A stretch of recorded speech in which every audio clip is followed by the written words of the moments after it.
हमने ये प्रावधान रखा है कि वक्फ बोर्ड में साइंटिफिक तरीके से बहुत ही एफिशिएंटली ट्रांसपेरेंट तरीके से वक्फ बोर्ड चलाने के लिए पूरा का पूरा टेक्नोलॉजी का इसमें उपयोग किया जाएगा और बिल्कुल ये हर समय ये निगरानी में रहेगा।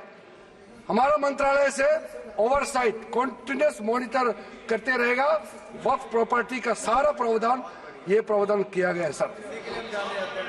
एक पोर्टल सर सेंट्रल गवर्नमेंट का पोर्टल है, उसमें सारा अकाउंट्स का फॉर्मेट होगा और साथ साथ में जो मुतावाली से जिसका खिलाफ इतना कंप्लेंट करते हैं उसको अकाउंटेबल बनाया गया है कि गलत काम करेगा तो उसका खिलाफ कार्रवाई होगा सर। और सर मंत्रालय ने ये सारा पोर्टल को गति शक्ति इकोसिस्टम के साथ हम लोगों ने इंटीग्रेट करने का पॉलिसी प्रोसेस शुरू कर चुके हैं सर।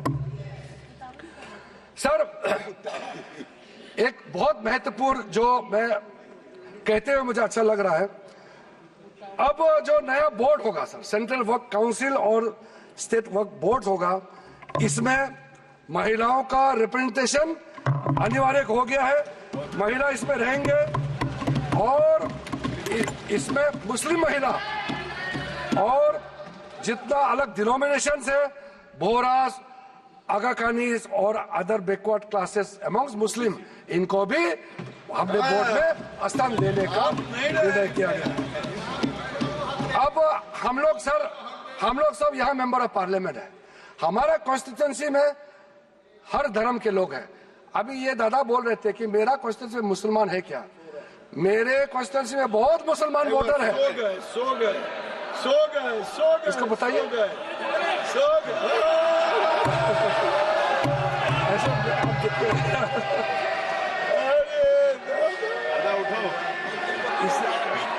इसलिए मैंने कहा ना दादा, आप हर समय मत बोलिए, नींद आ जाएगा आपको।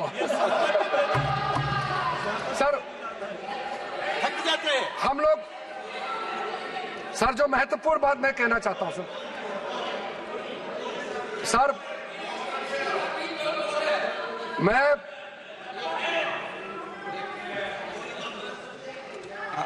कोई स्पीच हो तो फिर सो जाओ क्या सदन में?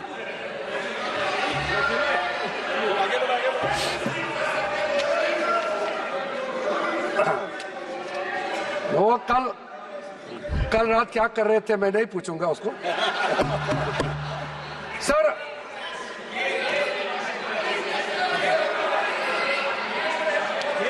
चेक कर लेंगे, पॉलिटिकल रिप्रेजेंटेशन चेक कर लेंगे। ब्रॉडर पॉलिटिकल रिप्रेजेंटेशन हमारे लिए जरूरी है। हो गया।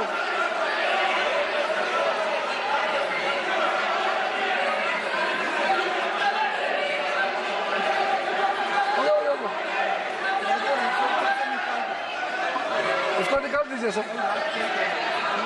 मैं इसको देख लूंगा, कार्रवाई से हटा दूंगा।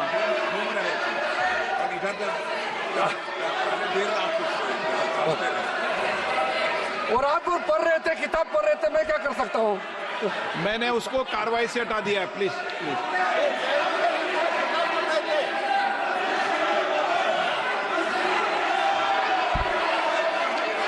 हो गया।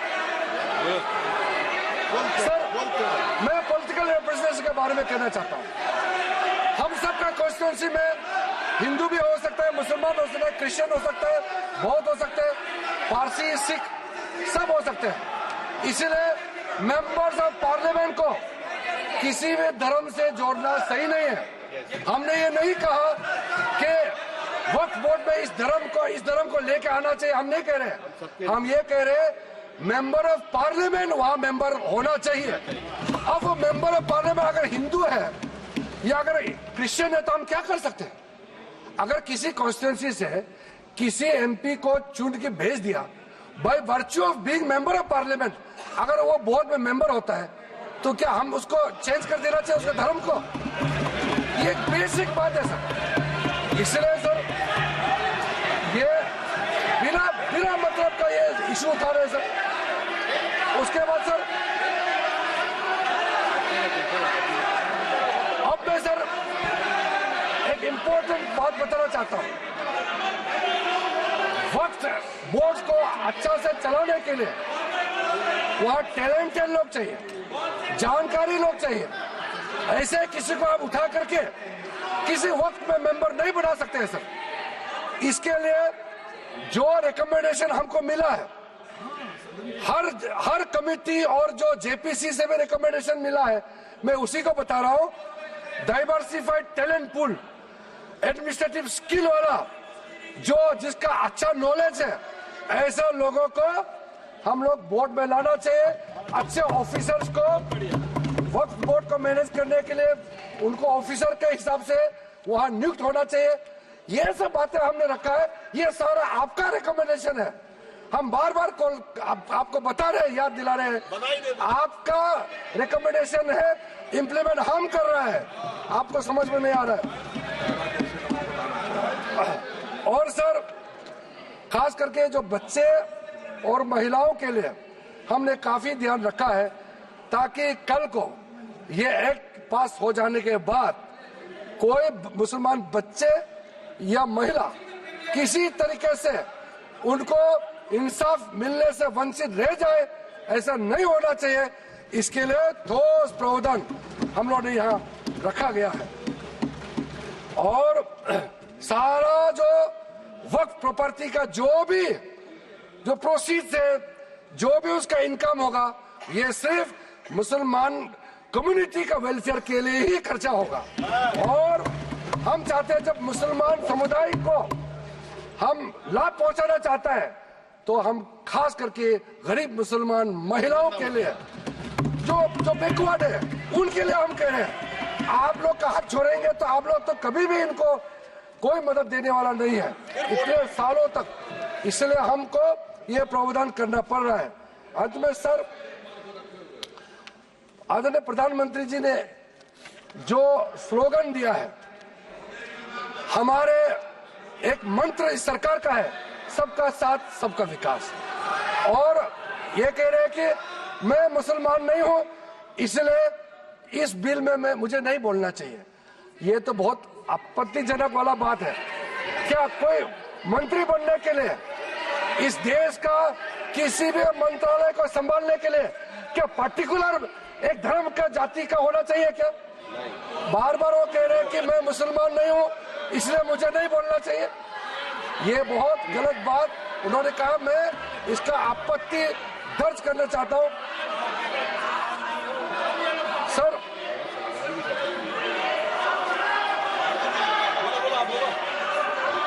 बोला। इसलिए सर, इस बिल को इस सदन में रखते समय मुझे बहुत ही खुशी तो मिल रही है, साथ साथ में एक भावना भी है मेरे मन में कि एक नॉन मुस्लिम, मैं खुद माइनॉरिटी हूँ, नॉन मुस्लिम हूँ, लेकिन मुसलमानों का वेलफेयर के लिए ये बिल रखने का मौका मिल रहा है। ये मेरे लिए एक सौभाग्य की बात है। आदरणीय प्रधानमंत्री जी का आशीर्वाद से इतना एक भला काम करने का जो मौका मिला है, ये हर आदमी को ये मौका नहीं मिलता है। इसलिए मैं अपने आप को मैं बहुत ही भाग्यवान मानता हूँ, क्योंकि हर रोज हम लोग काम करते हैं, इस सदन में बैठ करके 12 बजे तक, रात तक हम लोग डिबेट डिस्कशन करते हैं। कभी कभी ऐसा मौका मिलता है जो सदियों तक याद रखेगा कि ऐसा काम किसी सरकार को, किसी मंत्री को बात रखने का मौका मिलता है। सर, मेरे पास और भी पॉइंट बहुत है, लेकिन जैसे हमारे कांग्रेस के साथियों ने और कई लोगों ने भी रिक्वेस्ट किया है, मैं मानता हूं कि जो प्रमुख रूप से जो मुद्दा, जो ऑब्जेक्शन रेज किया गया, उसका हमने रिप्लाई कर दिया गया है। और बिल में जितना भी प्रावधान, जितना सेक्शन हमने या डिलीशन किया, एडिशन किया या अमेंड किया, सारे के सारे प्रावधान को हम उचित समय पर और विस्तार से आपके सामने में रखूंगा। ये मेरा आखिरी भाषण नहीं है। इसलिए आप लोगों ने इतना आपत्ति आप लोगों ने दर्ज किया, लेकिन मैंने उसका सिर्फ 50% ही रिप्लाई किया है। अभी 50% और भी जवाब देना बाकी है, लेकिन आदरणीय अध्यक्ष महोदय जी का परमिशन से आज आप लोगों को भी इतना सवाल उठाने का मौका दिया, इतना और ज्ञान मुझे भी आपके जितना भी आशंकाएं हैं दूर करने का मौका दिया। अध्यक्ष महोदय जी, इसी शब्दों के साथ मैं आपसे अनुमति चाहता हूं कि इस बिल को मैं इस सदन में इंट्रोडक्शन के रूप में पेश करूं। नहीं, माननीय सदस्य, जो सदस्यों की भावना है कि आप इस पर और डिटेल चर्चा करना चाहते हैं, इस विषय कुछ बोलना चाहते हैं आप? सर, जैसे कि हम लोग बहुत ही ओपन माइंडेड, बहुत ही डेमोक्रेटिक तरीके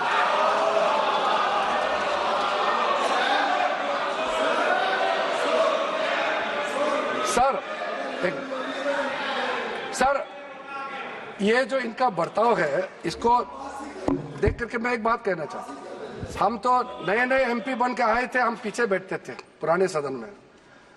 जब यूपीए का नया नया सरकार बना था, हम लोगों ने कुछ रिक्वेस्ट किया, और सदन में उनके नाम नहीं लेना चाहता हूं, जो सीनियर लीडर है, उन्होंने सदन में उठ के कहा, आप लोग का काम अपोज करना है, लेकिन सरकार सुने ना सुने सरकार का मर्जी है। उस समय हम लोग कहते थे। आज हम इतना खुले दिल से कह रहे हैं कि आपने रिक्वेस्ट किया, सारा सदन सबने कहा कि इस बिल पे और भी चर्चा होना चाहिए, स्क्रूटनी होना चाहिए। क्यों नहीं? हम इसके लिए भागने वाला नहीं है, क्योंकि इसमें हमारा मनसा साफ है, हमारा कदम साफ है। किस चीज से डरना है? किसी भी कमेटी में जाके इसको स्क्रूटनी करना है, हम स्वागत करते हैं सर, इसमें पीछे हटने का सवाल नहीं है। जब हम छुप के कोई गलत काम करता है तब भागते हैं, हम भागने वाला नहीं है। इसलिए अगर किसी कमेटी में जाना है, हम सर अपने सरकार की ओर से हम पक्ष रखना चाहते हैं कि ज्वाइंट पार्लियामेंट्री कमेटी गठन करके इस बिल को रेफर किया जाए, और फिर ऑल पार्टी अपने संख्या के हिसाब से वहां पे विस्तार से चर्चा करें, और स्टेक होल्डर से बुला करके जो भी सुनना है, आप इस कमेटी को अधिकृत रूप से यहां से आप पास कर दीजिए। और भविष्य में हम खुले मन से इस तरह का आपका सजेशन हम जरूर सुनेंगे, लेकिन देश के लिए जो सही है हम जरूर करेंगे। इसी बातों के साथ आपको बहुत बहुत धन्यवाद देना चाहता हूं।